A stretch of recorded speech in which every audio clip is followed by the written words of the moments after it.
Okay. Do we have anything to report out, Mr. Mayor? No. Then what? Motion to Mayor? adjourn special Yes. meeting. Yes, I think the mayor is muted, but Mayor, when you unmute yourself, okay, I think he's unmuted now. He can announce, he may announce that there's no action after closed session. There is no action after closed session. We're moving into the committee of the whole meeting. We have to adjourn the special meeting. Yes. I'd like to make a motion to adjourn the special meeting. So moved.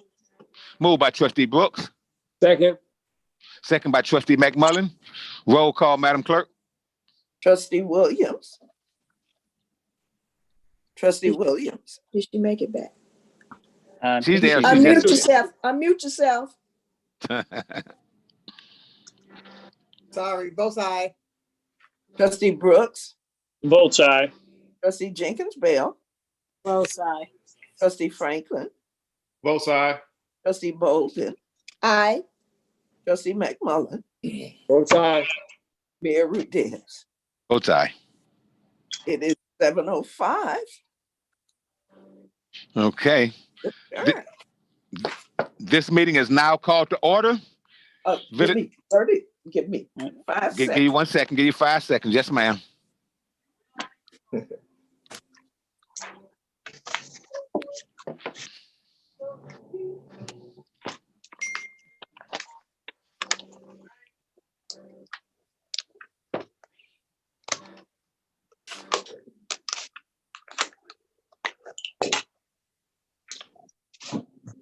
Okay, I'm ready, Mr. Mayor.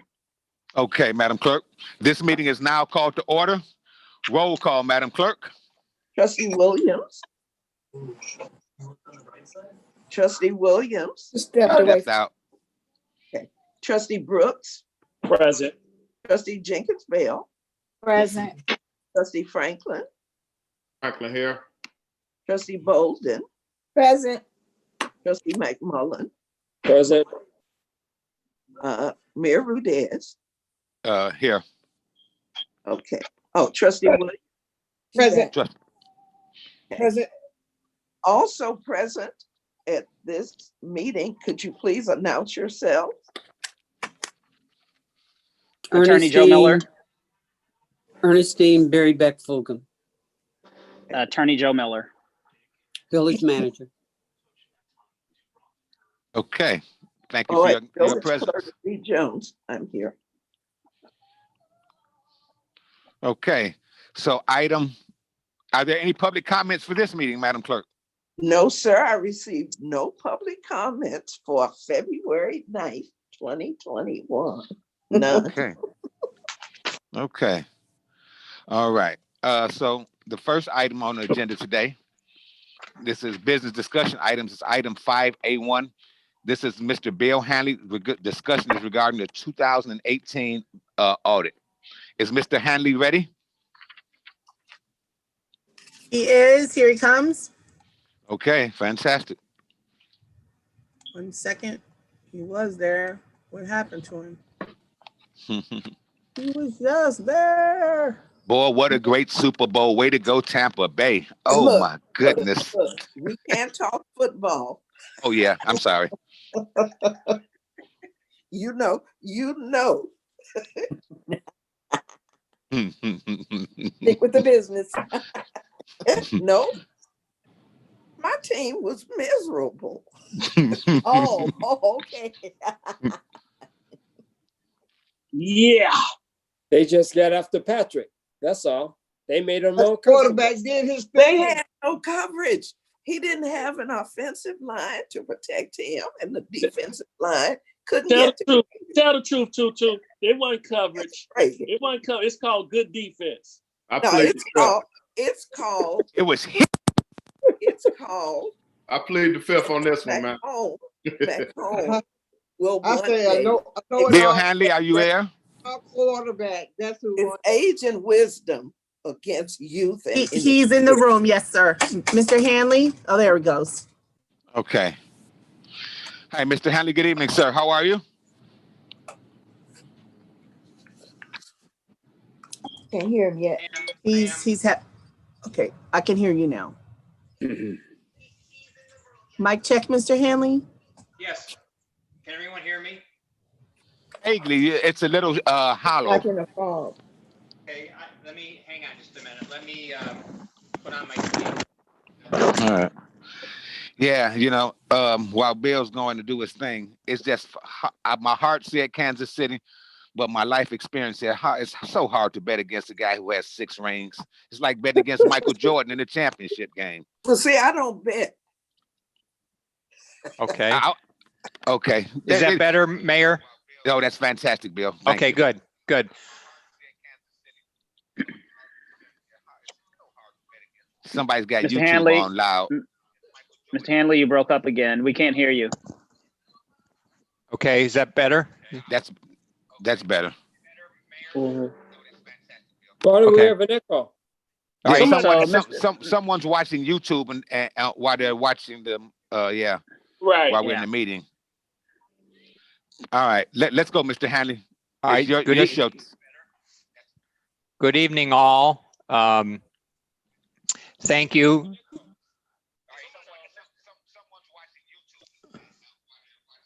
Yeah, so Mr. Hanley, do you have it on your computer and phone at the same time? I may. Hang on just a minute. Hang Yeah, on. because that's what the Hang on. echo is. Mm-hmm. There you go. That's much better. Okay, hello. Sorry about All right. that. Can everyone hear me now? Yeah, Bill. Okay. Thank you for letting me present the audit report tonight. I think you all have received a copy of it. Is that correct? That is Yes. correct. Yeah. This is No. the. I haven't. I haven't. You have not? Okay. I- It was in my Trustee Brooks. Dropbox. You've got it 3 times. I sent it to you 3 times. The attachment it was with the email, I said, with the agenda packet. Mhm. Plus it was put in your Dropbox. Okay. Well, let's proceed. Okay, so this again is the audit for 4/30/18. We're moving along much quicker. We just a few months ago we presented the 4/30/17 audit report, and the plan is to get started on the 4/30/19 report, and that we can get that audit done very quickly, and then just move on to 20, and then 21, and then we'll be caught up. So Awesome. yeah. So that's the plan, and we're going to do everything in our power to get that done. Okay. So 4/30/18 report. The revenues for this period of time were 26.6 million. And the expenses for this period were 22 million. So that was, good, very good compared to some prior reporting periods. The 2 main differences that caused this excess of revenue over expenses were less overtime and reduced capital outlay. Now, you can look at the reduced capital outlay. That's kind of a 2-edged sword, okay? Because there's always projects that you could do, but during this time period, they just weren't done. I think cash flow shortages said we just can't put the money out for these capital outlay. And we're also comparing to the prior year, FY17, where the University Parkway project was completed, and the village had to add their contribution. All right, so this caused the fund balance to increase, which again is a positive, but we've still got a long ways to go, because if you look at what we call unrestricted deficit, okay, and that says if you don't count your fixed assets, okay, and you don't count the TIF balances or any other restricted funds, the village is really $47 million in the deficit. And, you know, that's a combination of things, okay? It's the police and fire pension liabilities, okay? That's a big driver of that deficit. And it's just, we talked about this at the last meeting, okay? That for the past, I didn't go back, you know, to the exact point in time, but primarily since 2006, okay, there's been deficit spending each of those years to the tune of $1 million, $1.5 million, $2 million. And, you know, that's 10 or 11 years that there's been deficit spending, and borrowing from the TIFs to cash flow that deficit, okay? And what that has arrived at is that the general fund owes the TIFs $26 million in total, okay? There's $2 million that's owed to TIF 3, $6 million to TIF 4, and 18 million to TIF 5. But again, for FY18, the balances that's owed to the TIFs, okay, did not really change from FY17. It actually went down a little bit. As I said earlier on, that this is like the first year in a long time that the general fund revenues, exceeded the expenses. So there's really no need to borrow from the TIFs for this 1 year period. So that's positive. And I'd like to say that it's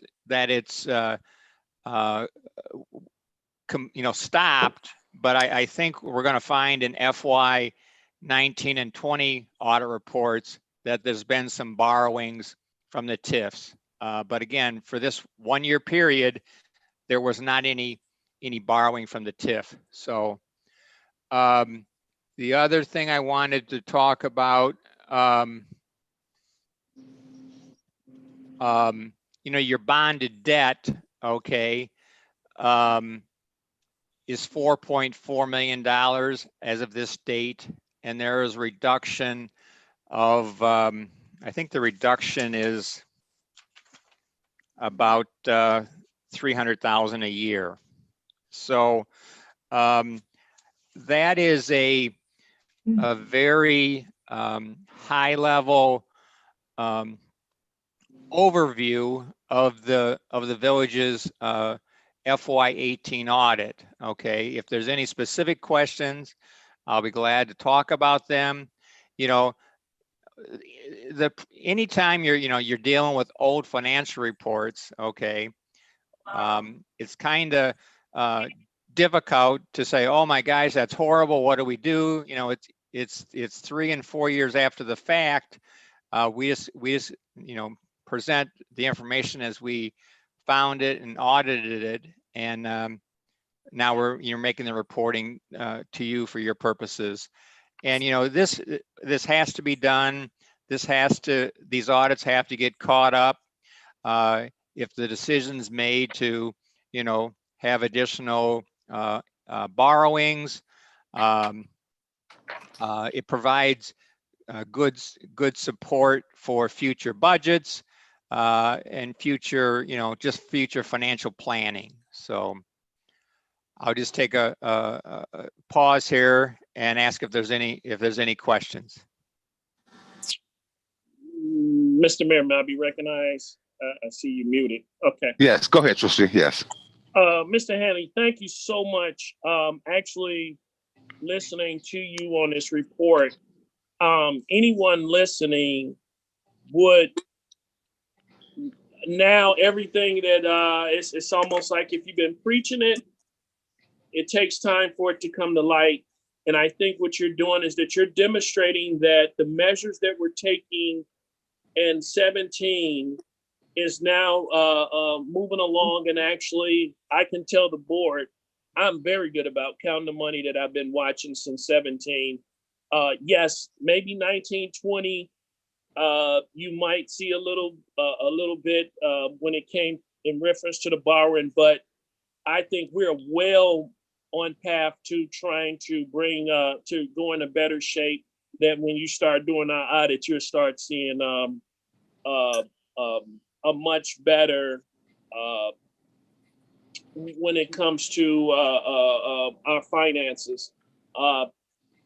Yeah, 26 owed to the tips, and like I just wanted to basically commend you for doing an excellent job, because it actually the numbers that you are actually spitting out about the 1.5 being spent or being borrowed every year, that apparently that had seemed to be, if I'm not mistaken, that was what the trustees before me caught. They caught that it was money being spent or being borrowed without their knowledge. And once they found out, they had to try to take measures and put us on a blueprint to try to come back. So I would like to thank you for bringing that up, because I think that was an important key fact to at least say that it's gone back as far as 2006. Because what we're trying to do now is with everything that's coming in is try to make the best of our spending without using that TIF money. And basically, I think right now we in payroll mode until, if I'm not mistaken, Ms. C, until our taxes come in April. So thank you, sir, because I think we are on the right path of our blueprint. Yeah, and just thank you, trustee. And just, I think I made the comment at the last meeting. I'll make it again. There's not an easy solution. This problem isn't going to solve itself overnight. I mean, the deficit didn't happen overnight. The deficit occurred over a period of 10, 12, 15 years. Let's hope it doesn't take that long to get back on solid footing. But again, it's going to take a period of time and planning and careful budgeting, careful spending controls. Thank you, sir. I appreciate it. May I Okay. yield my time? Okay, thank you. Hey, Trustee Franklin? So I think some very valuable information was shared.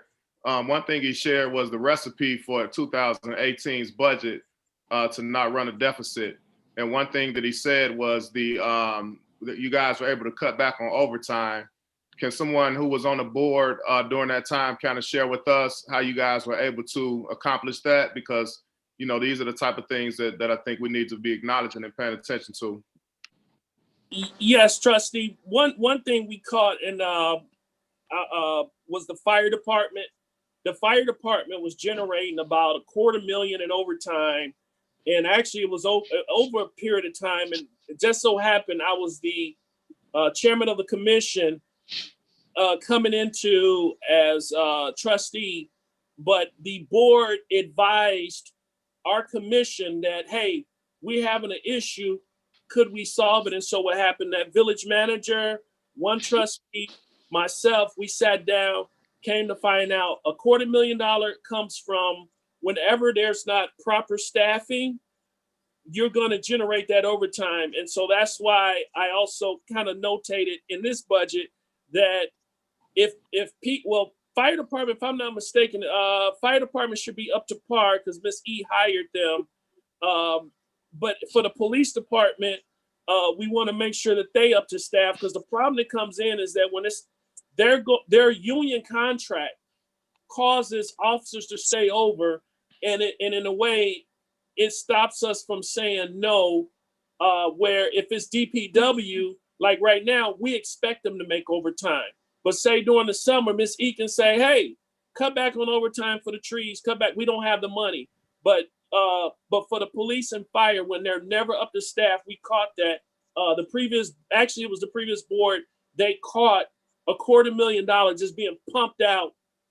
And no, when I say $250,000, trustee, that's minimum $250,000. I think one year they got like almost, both departments generate almost $1 million. Yeah, I see the mayor's mouth is moving. He's muted, but almost $1 million when we were there. Absolutely right. Yeah, And it comes from lack of personnel on the streets. Yeah, so the contract, we can expect some overtime for court for policemen, but if you have your staff, and we'll be just fine. Mm-hmm. Thank you.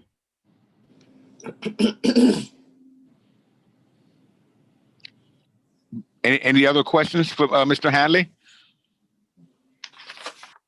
Well, Bill, I would like to say, when we first got in, you've done a fantastic job of getting us caught up to date. I think when I got in office in May of 19, this new administration, the audits were only complete up to 2013. And since we've been here, I mean, you guys have really put the pedal to the metal, understanding the desire for us to get our books and our financial house in order. So we've accomplished great steps. And Mayor, I want to thank or compliment to the John Kasperick firm. They've been helpful in getting us the information we need, and we appreciate their efforts too. And also the village, the village staff, especially in these COVID times, we're asking for information, and they have to, get it to us, and it's difficult on everybody, but we're all doing our best. We all are trying to get to the same end, where let's get these financial records caught up. I got you. Madam Clerk, go ahead, and then Madam Jenkins. Well, he said basically what I was going to say. Thanks to our manager and our staff, our financial department. Yeah, Jessica and Ernestine have been very helpful. She's tight as a mosquito's, man. Yes, we have to applaud them. Yeah, because the demand was there. Let's get these books in order. It's prohibiting us from doing so many things. So thank you again, Manager Ernestine and your staff, for continuously to work through all the storms and things that we're going through. Trustee Jenkins Bell. Oh, I just wanted to take the time to thank Mr. Hanley for such a job well done, and all of the staff that's worked so hard to give us give us the knowledge that we need to move forward financially in the village, and open up doors that were closed to us in the past years. And I am just so grateful for you, and I know the residents are, because you're giving them transparency on what has happened, and I am just so grateful. I wanted to take time to thank you. You're very welcome. You're very welcome. I appreciate that. We came with a platform and a plan. That's the whole purpose. Can I be recognized? Yes, sir, Trustee. Yes, when we came in as the new administration, we inherited a lot. And Brooks can tell you, Jana set us down and explained to us that it was really tight. And I'm glad that the village can see what's been going on the last 4 years. And we putting it together. Yeah, we're getting there. We're closing it. We're flattening the curve, as they say. Yeah. That's a term for nowadays. Yep. Yes. Very apropos. Yes, thank you, Mr. Hanley. Like Curtis said, because I think when we came in, the audits wasn't done. I think maybe we had 8, 9. It was behind, and you have really pushed to make sure that these things got done. Yeah. And I like to say too, thank you. I appreciate what you have done, because for the longest we have been told they were up to par, and about a year behind. That's all. You showed us the truth, and we appreciate that. Promises made, promises kept. That's all that counts. Just do the right thing for the people. There we go. Thank you. All right. Anybody else? If not, Mr. Hanley, we greatly appreciate your time, your efforts, and all your hard work. And if we need you, we know you're right at the manager's beck and call. And we'll be back hopefully in a few months with the 19. And hey man, all I say is bring it on. Yep. Let's get our financial house in order. Thank you so much. All right. Good night, all. Thank you. Okay. All right. Bye. That went relatively well, huh, guys? Yes. Promises made, promises kept, man. We doing a great job. You like that stuff. Mr. Yeah, Mayor, good news that Yeah. they, like you say, it's transparent what had been taking place. And like you said, it's bringing us up to date now. And that helps us, like you said, when we're trying to get a bond or trying to get some money in the village, when you audits are in good shape, then you can move on to other things. And we can get And he seems to be bringing us as close as we need to be at this point. Hey, listen, go ahead, Madam Clerk. I was just going to agree with what Trustee Bolden and the others are saying, but it also should bring some comfort to our residents. Right. Absolutely. That they see that all of this didn't just start, Mhm. but it's being brought, it's being resolved. Right. So it should bring some comfort to our residents. Yeah, we're addressing the issues head on. Absolutely. Ms. Ma- B, thank you. Madam Clerk, I did have more hair when I came to the board, right? When you Madam came Clerk, to the, I you did had have more more hair when you came to the meeting. I used to have more hair. Mayor, could Yes. Trustee, I? wait. I think Trustee McMullen, then I'll come to you, Manager E. No, And then- I just wanted to say thank you, Madam E, Madam Clerk, Madam Manager, for all the hard work, and the people deserve it. Thank you. And that's what I want to say. Like they said, there's no I in team. This was a team effort in the morning, late evenings, no such thing as working remotely. We worked. Staff extended, went beyond. We were meeting with them every week. They were coming out, accessing computers. So we started out with a plan that we brought to the board, that the board wanted to move forward, and we acted on that. And staff has been working very hard to get that information and get it in place. They can only do as much as we provide, and we've been pulling up, synthesizing data and getting to it and making sure that we get the specific data that they needed in order that we wouldn't find ourselves in a position of repetition. And that's true. And the books have been kept in the manner. It's just polarizing and pulling that information together. And some information we've had to dig for. Go back, dig in old files, and it's a lot. So I can't compliment staff enough. I understand the presentation was made, but I, as village manager, cannot compliment staff enough for all the hard work that we put into that. And I wanted you all to know that. Thank you very much, Madam E. All right, we ready to move in? Neil, Madam Clerk? Will we be moving this to the regular agenda to accept this? Yeah. Members of the, Yes. Yes. unanimously, yes. Get our books in order. Fantastic. Okay, Madam Clerk, Ms. Neva, you can bring in the next person, Attorney Fain. On our way. Trustee Brooks, you should like this one. Yes, I can't wait. Ms. Stain is in the meeting. Just give her time for her video and stuff to come up. There she is. Okay. Good evening, ladies and gentlemen. Good evening. How is everyone? Wonderful. Doing fine. Trying to find a warm spot. Good luck with that. I know. Good luck with that. I think we'd have to go all the way to Mars. Texas, which is where we are planning to go. Isn't that the truth? Well, thank you for inviting me, and I know that time is at a premium. So with your permission, I'd like to begin our brief update. Hey, Missy. Fantastic. Let's go, man. Okay, all right. I have a few notes here, so if you see me looking, that's what I'm doing. We wanted to let you know that the water quality, and I think all of the residents have gotten this information directly. The water, can you hear me? We can't see you. Uh-oh. Neva, happened? can you, I'll go out, whoever. There we go. Yes. No, that is, for some reason, the stop video is not working. Okay. That could be a message, you know. Don't want to see me. But wanted to share, and Trustee Brooks and the mayor were on the last call. I think Ms. E had been called away on business.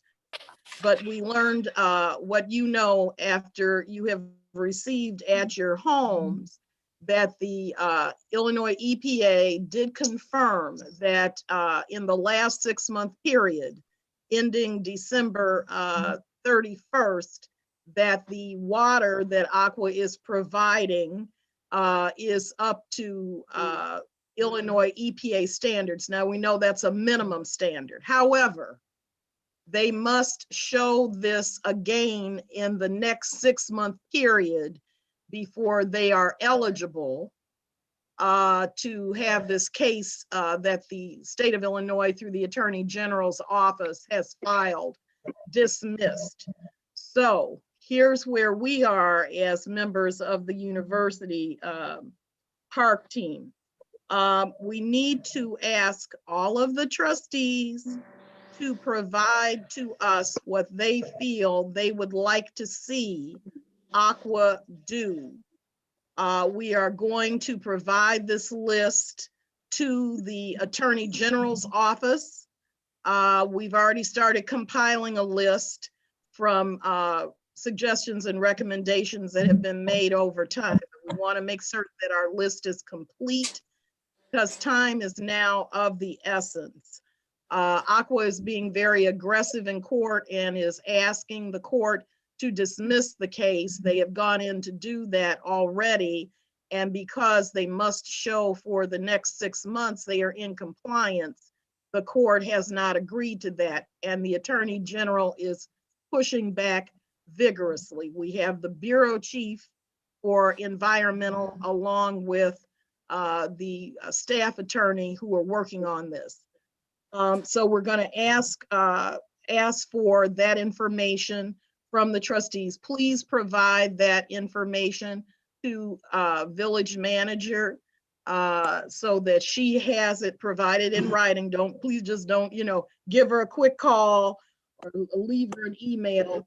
Give it to her in writing so that because she's on the calls and has been very assertive with the Attorney General's office about the complaints that she is getting from people, as well as Trustee Brooks.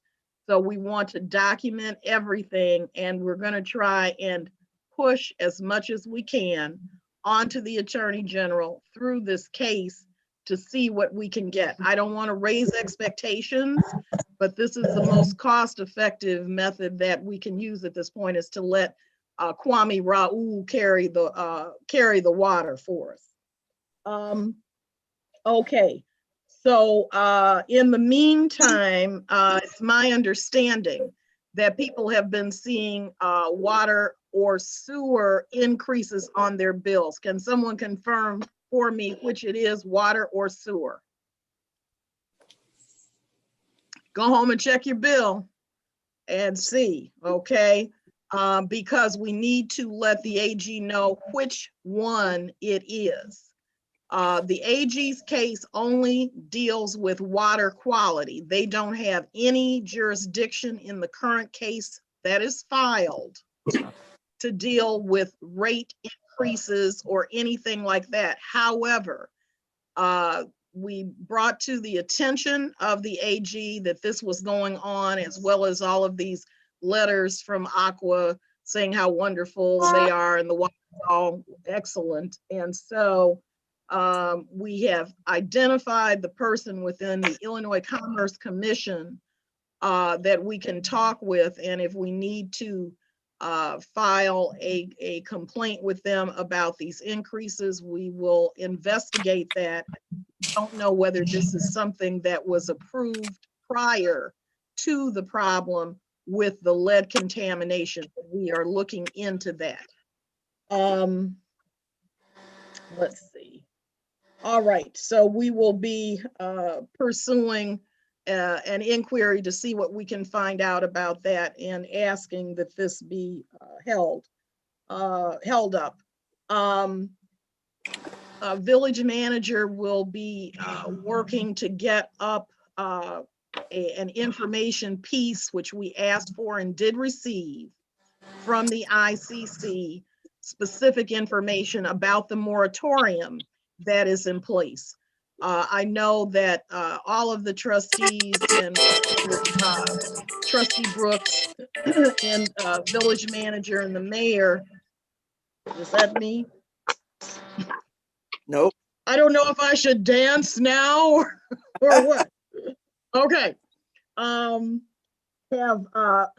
been not only taking information about complaints, but they have been letting the AG know that we're going to push back against what is going on. So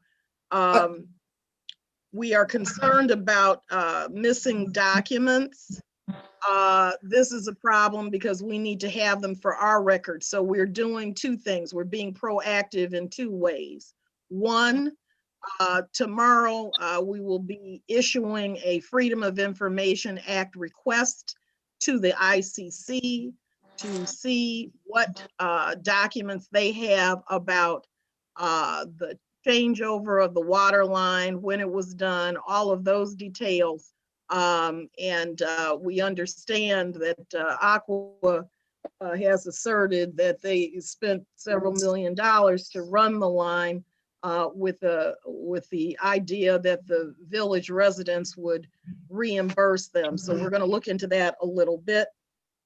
Attorney Fain, not to interrupt you, but wouldn't Yes. we have a record of some kind of them pulling permits of anything if they ran a line? Wouldn't they have to pull permits? That is correct, Mayor. And we actually do have that information now. I wanted to report that. They claim that they had a public hearing, et cetera. So I will be transferring all that information to you to get to all relevant parties about when those permits were issued, the public notice and hearing that they had. But this was back in, we believe, I don't know if it was 2013, 2017, but we do have those documents. We haven't had a chance to look at them. We're also, and I'd like to not burden the clerk, we're going to send them to village manager and the clerk so that they are in two locations in the village's files, because the Attorney General has been giving us some pushback in terms of getting information, not because they are unwilling, but because they are in the middle of this case and discovery and all of that. So they have provided new updated, not updated, but the documents that they have. So we know that we're going to be hard pressed to get them again. So we've got to really store those in a way that the village can maintain them. So let's see. So we're gonna get the moratorium information up. I think that's important. The moratorium on payment is good until March 30th. Would you make a mention for the public on what the moratorium is? Because I don't think a lot of people are aware of what's going on with the moratorium. All right. The Illinois Commerce Commission has negotiated with several of the public utilities, including Aqua and Nicor, a moratorium, a stop collection on the water bills. However, and the gas bills if you're with Nicor. However, you must contact them. It's not automatic. And if you don't contact them to get on the list, they will continue to put you into some kind of collection action.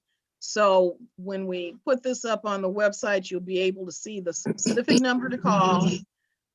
This moratorium is good until March 30th. We're hopeful that the ICC will again extend it. It was first ending September 30th, but with COVID, they did extend it to March. So doesn't mean you don't have to pay, but you can work out a payment plan and they will stop collection action against you or shutoffs, but you must call them. That's really that's the, you know, I don't want to, it's not a trick, but that is the affirmative steps that you have to take.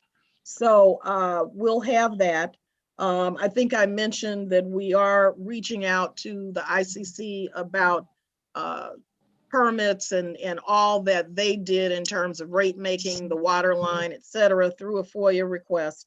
We do have the documents from the AG. And so that's kind of the long and the short of it. But the real takeaway for the community and for the trustees is please submit to your trustee, to the mayor, to the village manager, what you would like for them to do. And again, we don't know that we're going to get everything, but we want to have everything on the list so that we can press forward with this wish list and negotiation.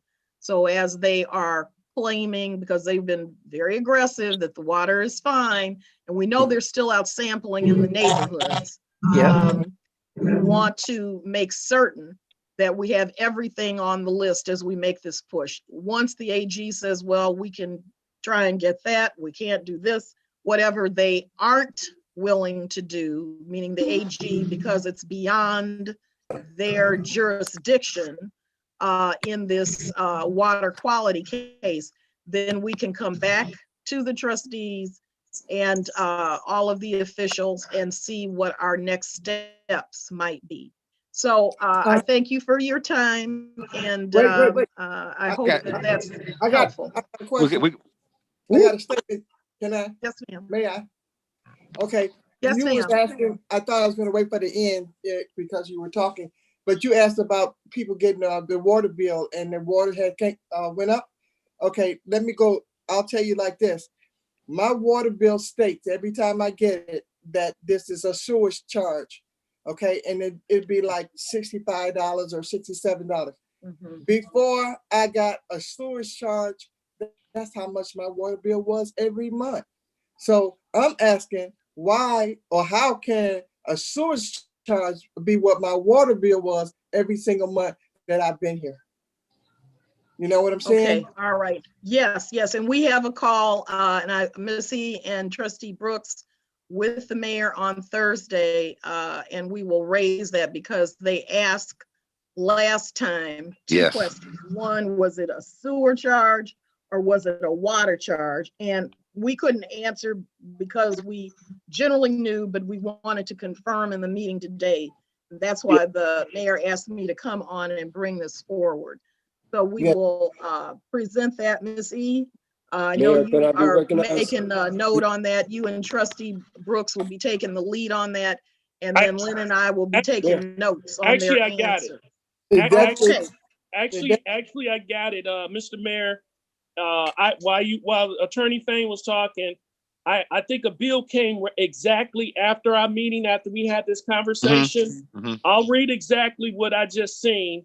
Starting with this bill, you will receive an increase of the water surcharge from 5% to 7.5% and an increase of the sewer surcharge from 1.91% to 2.43% for the qualifying infrastructure plant surcharge program. The surcharge recovers, the surcharge recovers the assets associated with the replacement of the old water and capital assets. So they slipped this to us after we had our meeting. Because if I'm not mistaken, I got this bill after we had our meeting on Thursday. That last week then, huh? But what I noticed, the sentence before that, in which Attorney Fain and we all been preaching, before that you received a call that says that the water is fine, right?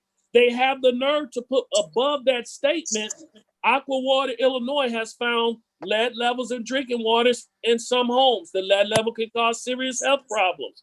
For information, please call that's a Aqua legal Water. Disclaimer. So yeah, that's all legal jargon. Yeah. Yeah. Right. That's trying to keep us from going after them. Mm-hmm. Right. So they did. They did send it to us. Bring that if if we can get a copy of that, or if you can get that to Katie, whether that's through Miss E or whatever, so that she can actually see it, because this is the kind of thing that they are pursuing in the litigation. All I was able to say at the time was that there was an increase, that the neighbors were outraged, and that at the end of the day, it seemed to be kind of in contrast to, oh, the water's fine. But this is, these rates have to be approved by the ICC. So the question is, when was that done?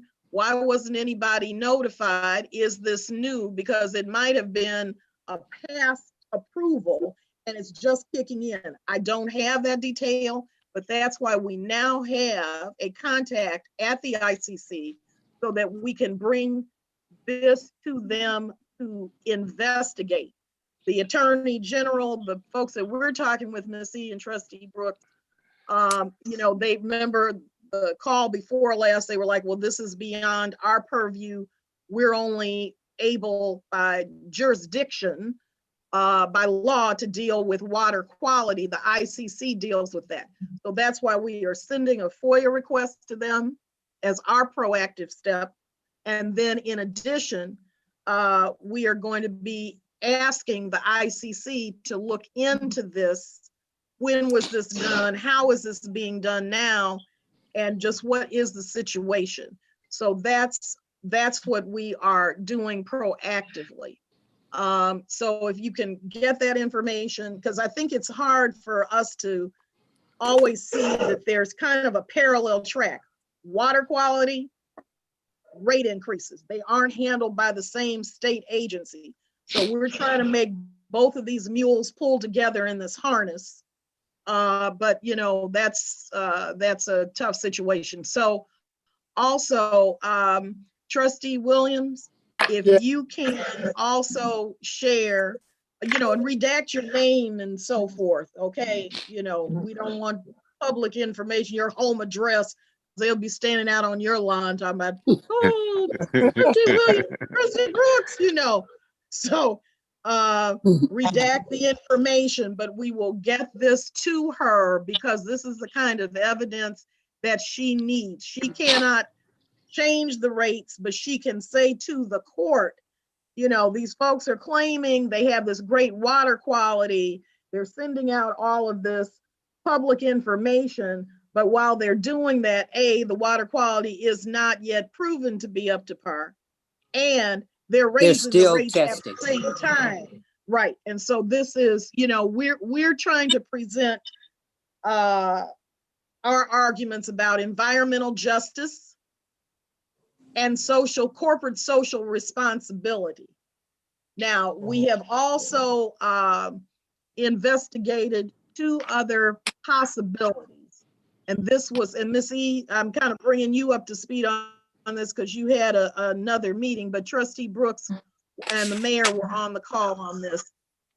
We are going to be investigating whether the Illinois EPA, through its Environmental Justice Division, and the federal EPA, US EPA, that has an Environmental Justice Division, can look into the conduct of the company and pursue their own avenues of investigation, etc.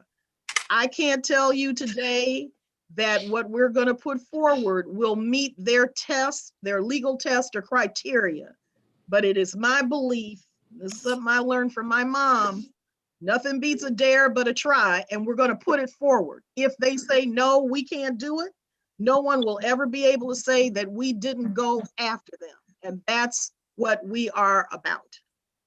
Okay. So thank you. I appreciate your time. All right. Well, you might, because we're finished with Aqua, I might want to ask a couple of questions on this next one. And this next, you and Attorney Miller can stay there if you don't mind. This next discussion is regarding diversion and inclusion of minority participating in contracting. What my concern is, with the vast amount of shovel-ready projects that are going to be coming to the village in 2020, this spring and summer.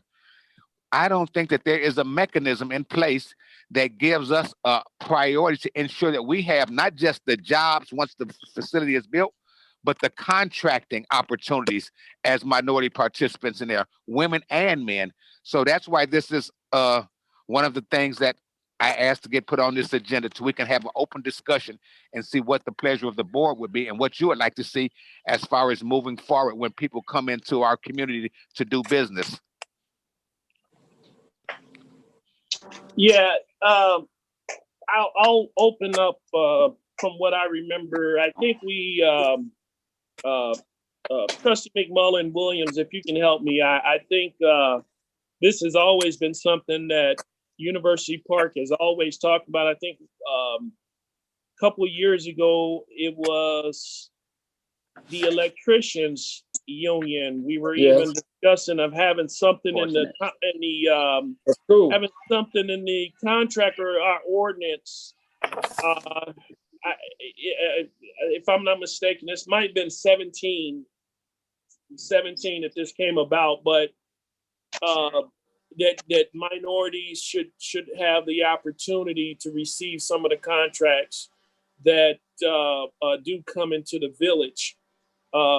I can't quite remember anything else, but I do remember that has come about, that we should have some type of mechanism in place where minorities do have a chance and opportunity to get a contract here.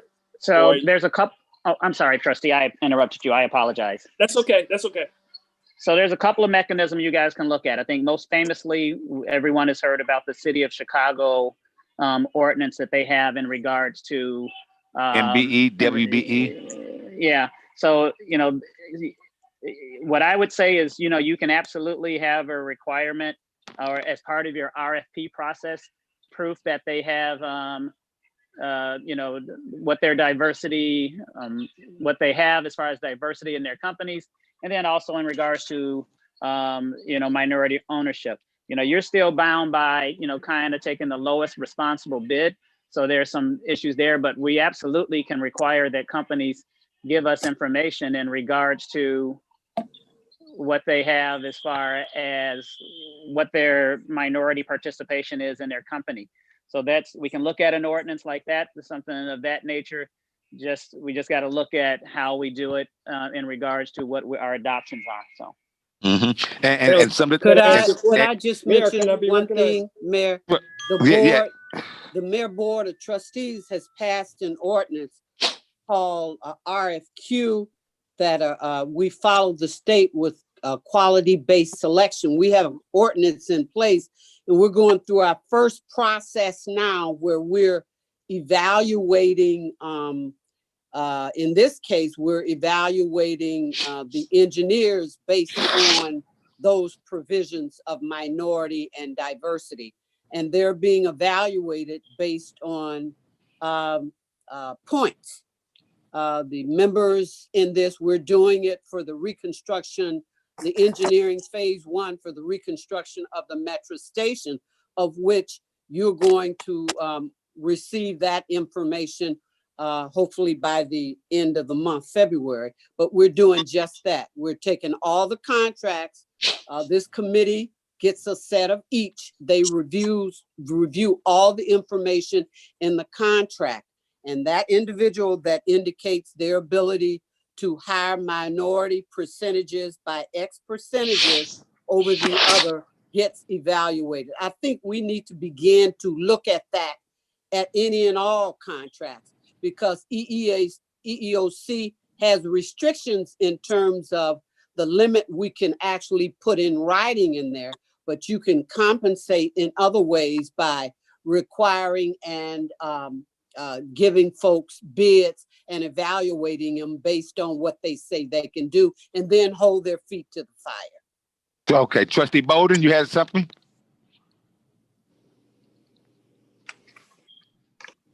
You can unmute yourself. Go ahead.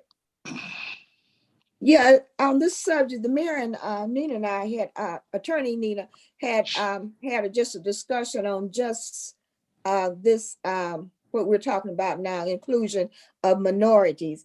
And one of the mayor's suggestion was, and Nina, was as the village, one of the goals was to encourage the use of minority businesses and promote, this is going to take a minute, promote minority business development, which is MBE, the female business development, WBE, WBE, right, and disadvantaged business, and DBE in University Park, which will attract local national developers, employees.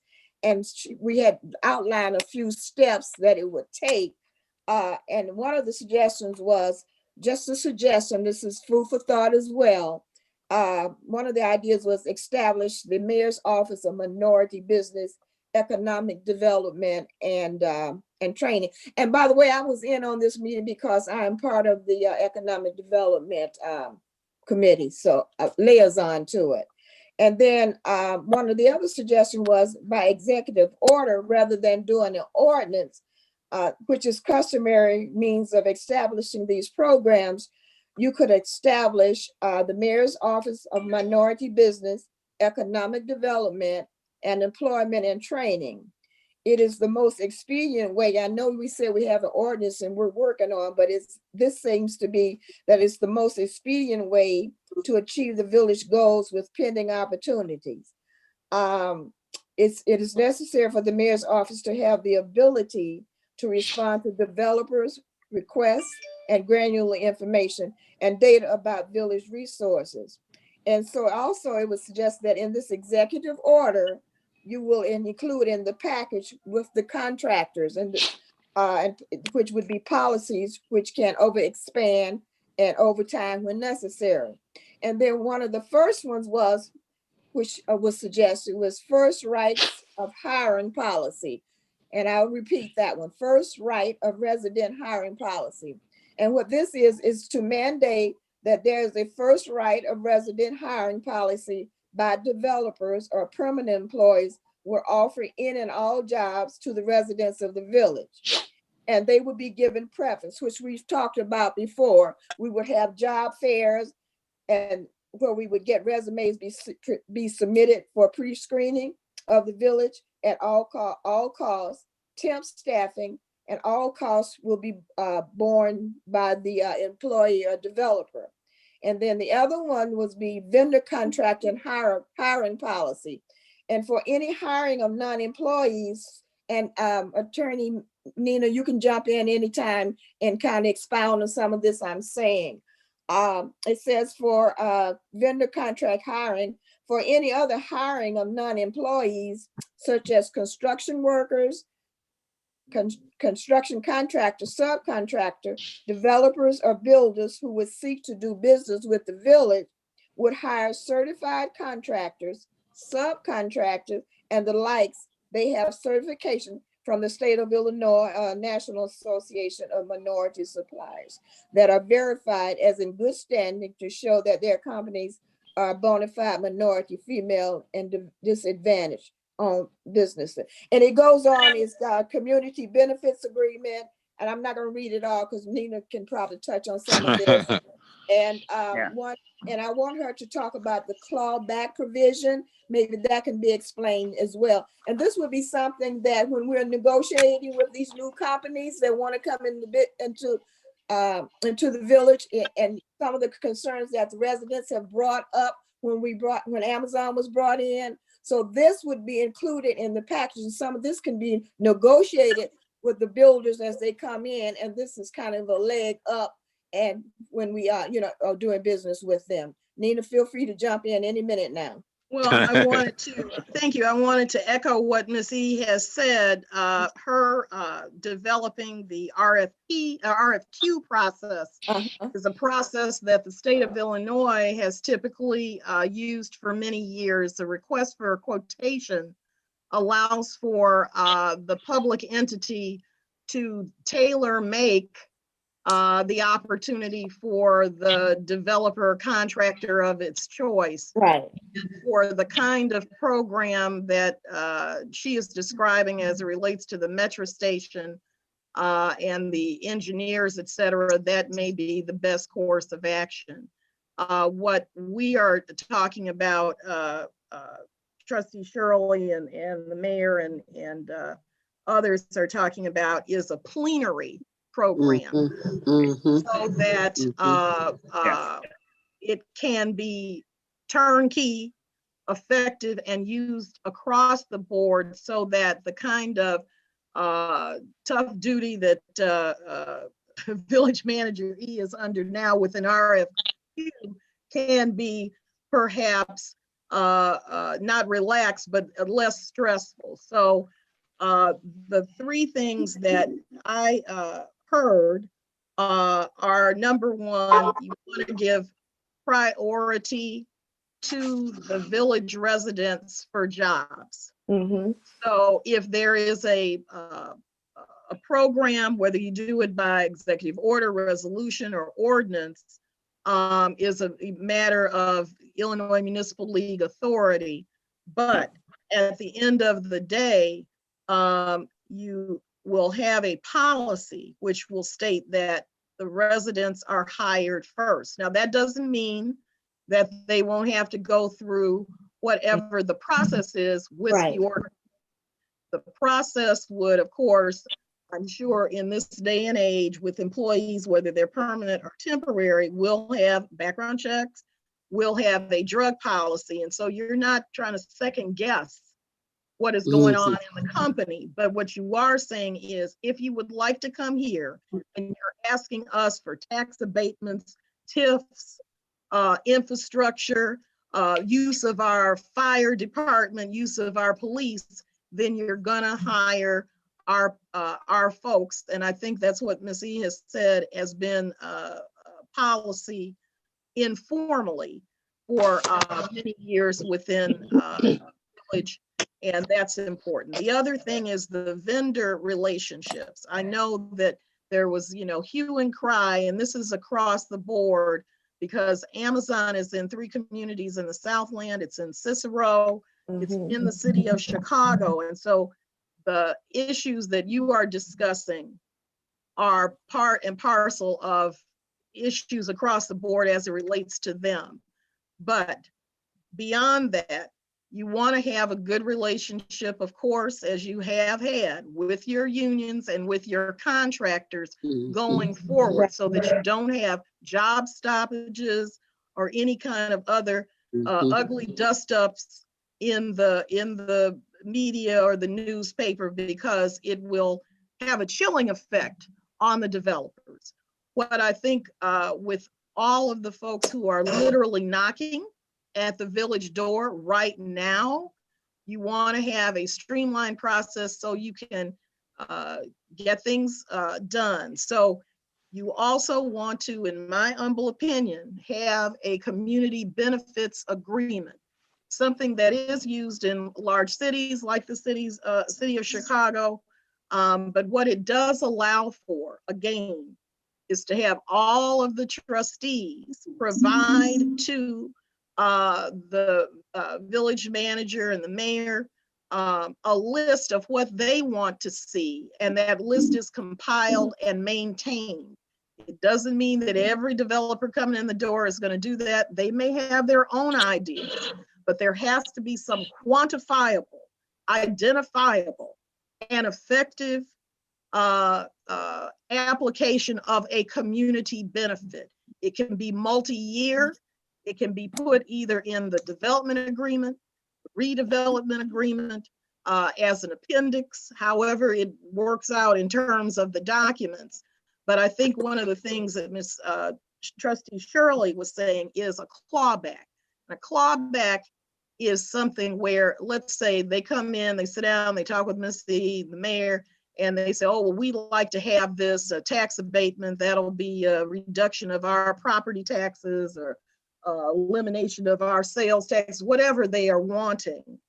And so if the board, in fact, agrees to it, at the end of the day, since it is quantifiable, and you will have in the agreement a periodic, no less than annual review of whether they have stuck to their guns. If they do not, the clawback says they will give you the money back. Right. Yes. Okay. And so they can't just come Mhm. in and say, oh, yes, and then go on. Because all of these developers, if they were in Lake County, DuPage County, Kane County, Kankakee County, they would be, and Cook County, they would be volunteering to do this. But generally, they don't want to volunteer. And they sometimes they feel minority communities will be so appreciative to have them that they won't really insist on the kinds of things they need. So if every trustee has something that they want, then it can go on that list and the people can pick it out and see what happens, because they're getting tremendous benefits. Will County is absorbing all of the folks who are fleeing from the high taxes in Cook County.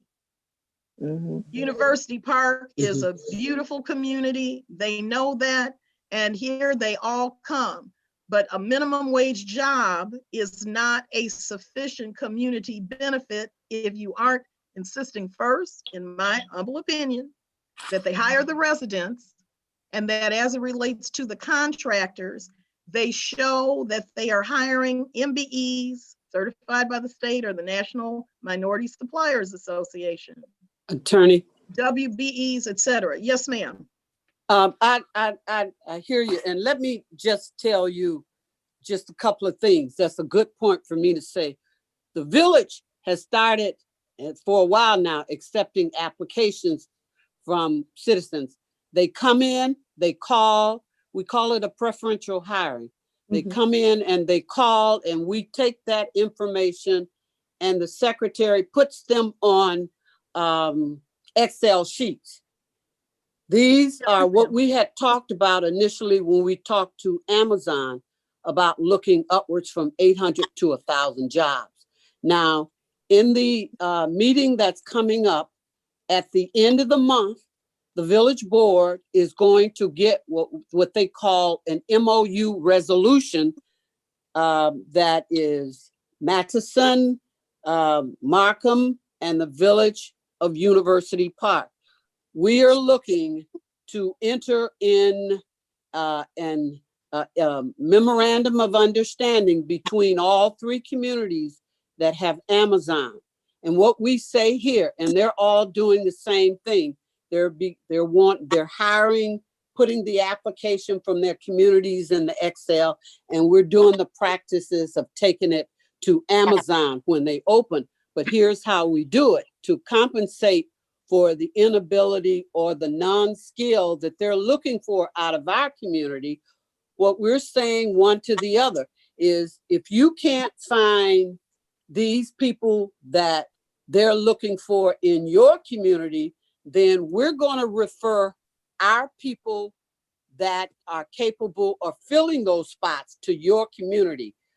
Today, a copy of a draft, initially it was proposed for an October 27 board meeting, but there was so much going on in that board meeting, we had to make sure that all the other communities, the economic development director, the village managers, or the chief of staff had this agreement in their hands.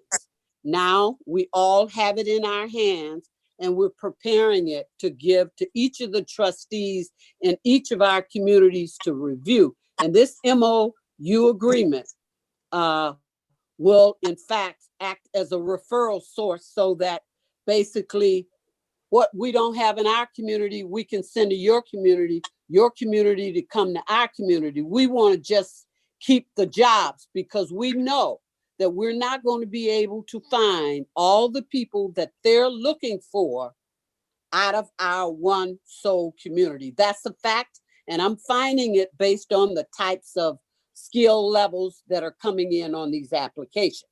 So we got to be realistic about it.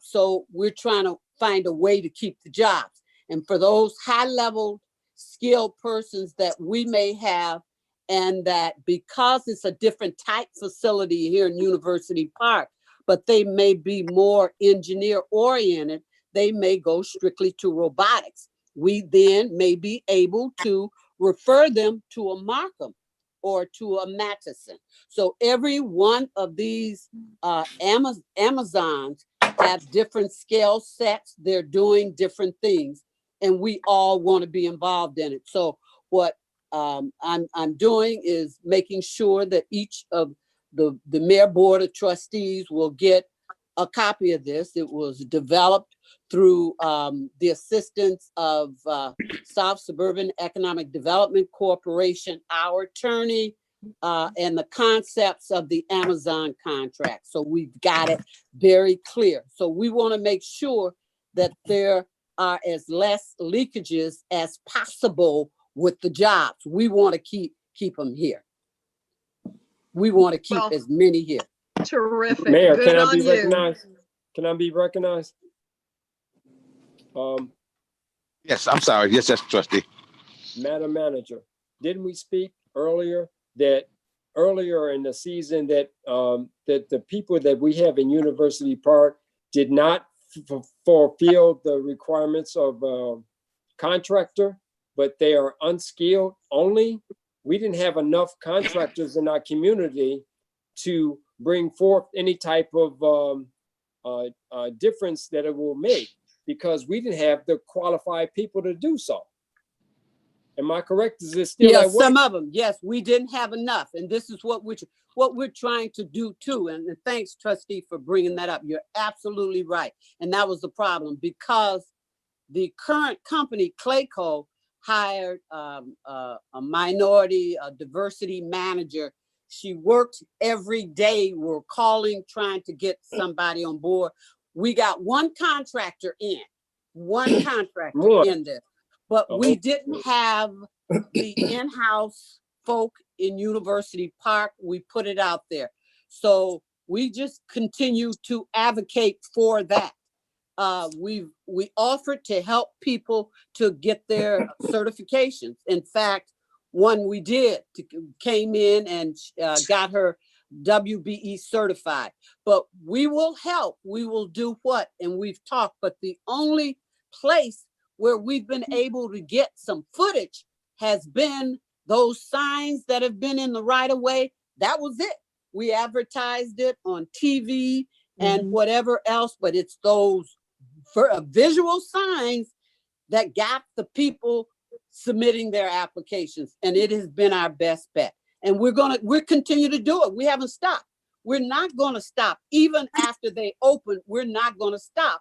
Another's opening. We want to continue to do that. Okay.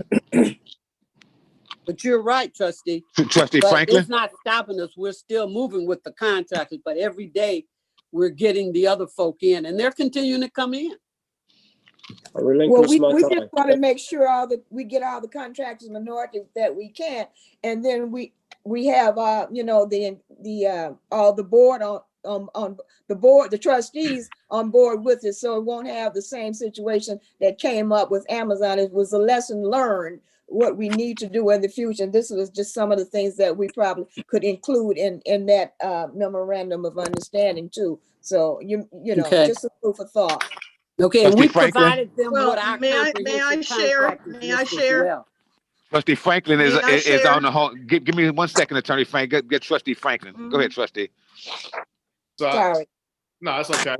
So first, I just want to thank the mayor for putting this on the agenda, because I think, you know, having a conversation around diversity and inclusion, especially acknowledging that it is Black History Month. And we all know that you know, historically, minority organizations have been, you know, on the back end versus their white and male counterparts. So this is good conversation to have. And I thank you, Trustee Shirley and Attorney Fain, a wealth of information you provided this evening.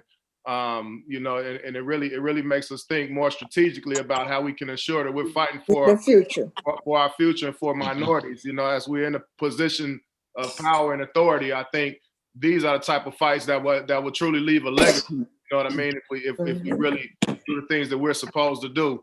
When I think about the clawback aspect, I think that in itself organically is a civil rights fight, and it puts us in a position to where we're putting things in place where we're really fighting for minorities and fighting for residents in our community. the yard signs that went out in the community. Me and my wife put those out. And thanks to Joseph Miller and his law firm who made the donations to help purchase those.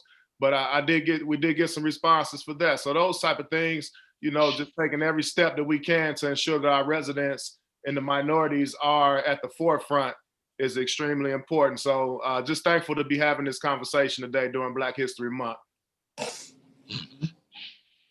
All right. Attorney Fain, were you saying something? I concur with all of the comments. I think that when you are doing community MOUs or some kind of binding agreement between communities, as long as you have the ability to be flexible when you need to, that's important. I come to the table as someone who was offered the position to run MAFB when it was founded. So I have many years of experience in this area. And that's why, in concert with what the village manager is saying, I am recommending that you have your own policies.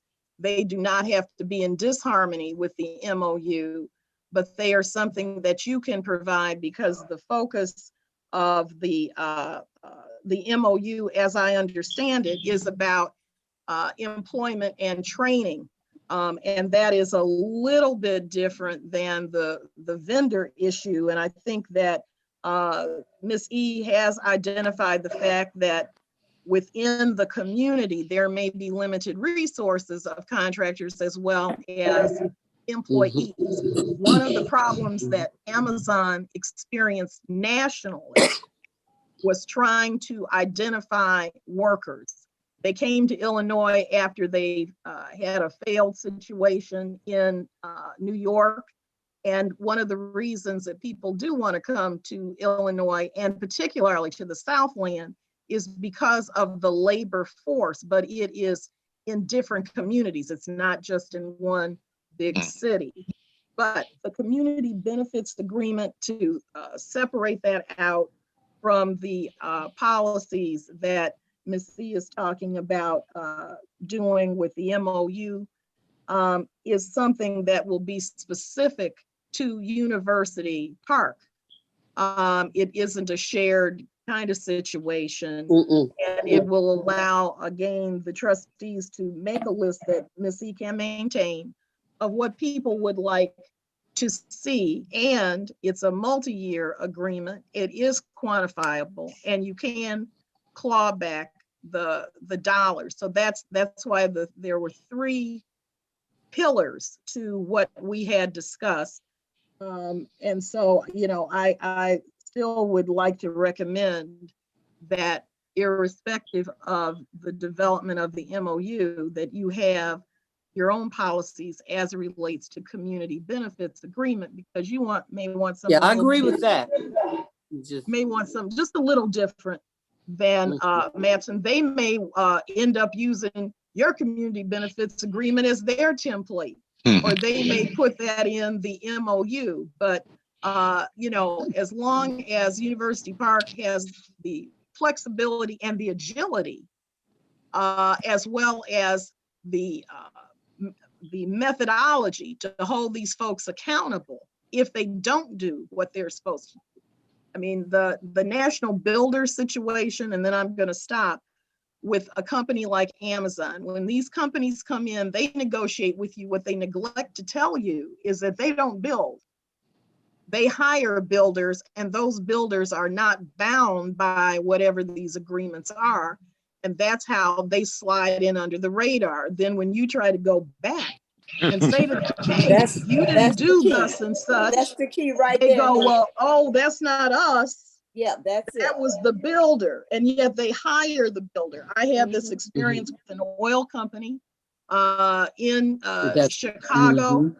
They came in, they were all, you know, for the community, and they showed up with a national builder that didn't want to hire anybody. Now, I was in a position to have all that rebid, but that was expensive, time consuming, and it wasn't without consequence. So you don't want to do that. And you know, that's really the key, is looking at the I don't want to say tricks, but looking at the methods that they use to get around communities, waivers. In the city of Chicago, they'll waive a requirement. Well, you don't want anything waived. Let them find it.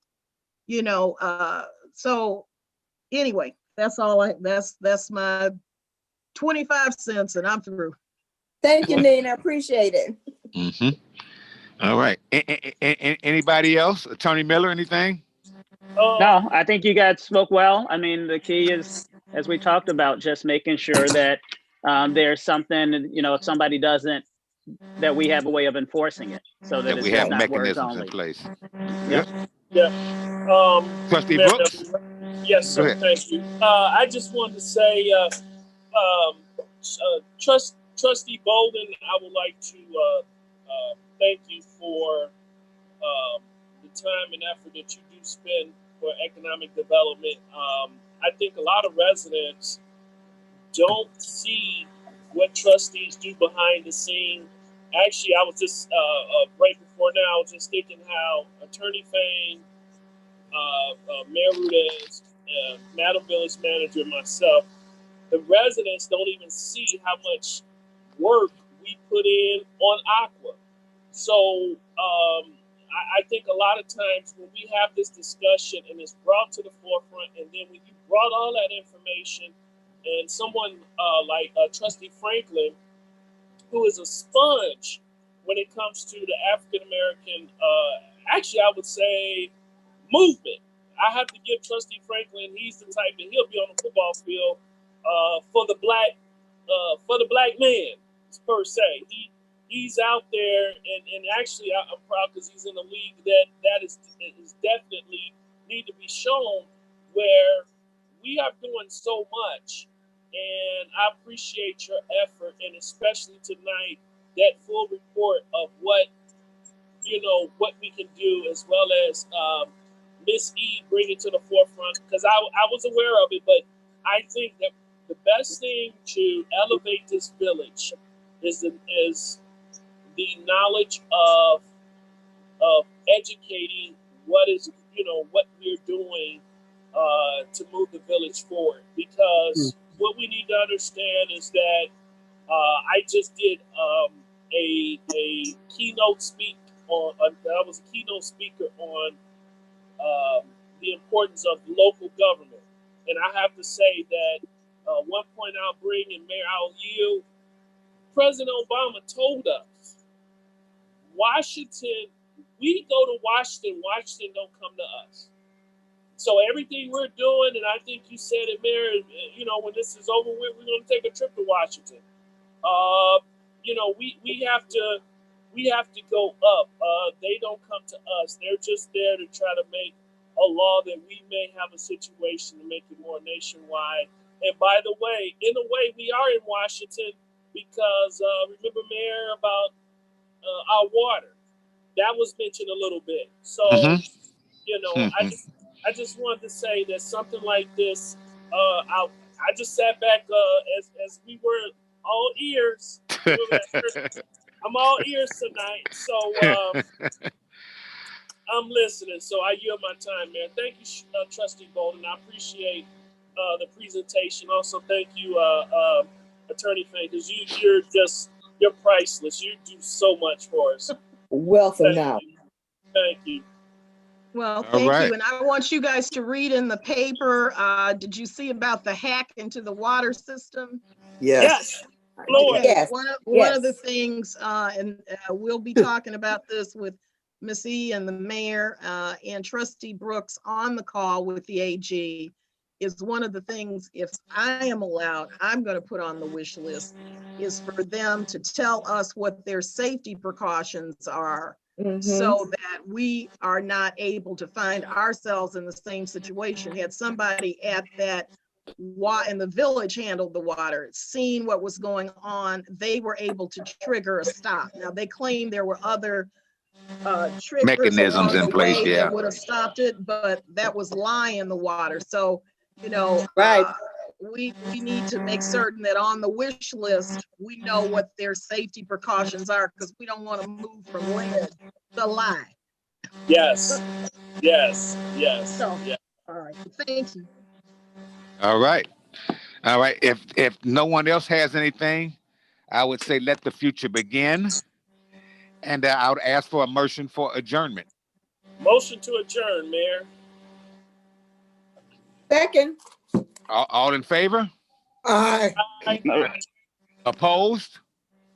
None? Got to be kidding me. Thank you so much for everybody. I think tonight was very informative, and let's continue moving our community forward.